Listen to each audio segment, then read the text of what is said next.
दोन कार्यक्रम होते आज. एक भूमिपूजन आणि एक ग्रहमुख. आपले कार्यक्रम शास्त्रोक्त पद्धतीने असतात. स्नान, संध्या, नित्यकर्म हे झालंच पाहिजे. त्याशिवाय दुसरं काय करायचं नाही. खाली आल्यानंतर गोमातेचं दर्शन झालं. गोमाता की जय.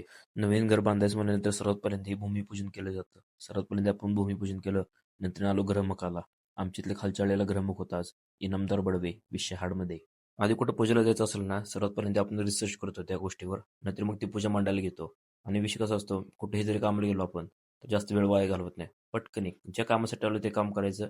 बाकीचे काय असेल त्या गोष्टी. ग्रहमग विधी हा कधी केला जातो? लग्न कार्य असेल आपल्या घरी किंवा मुंज वगैरे असेल त्यावेळेस हा विधी केला जातो. ह्याला म्हणतात ग्रहमग.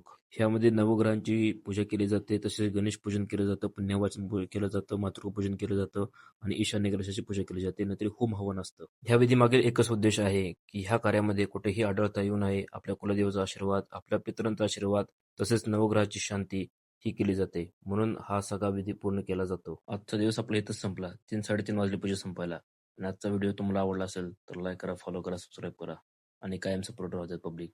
I love you. विषय कसा वाटला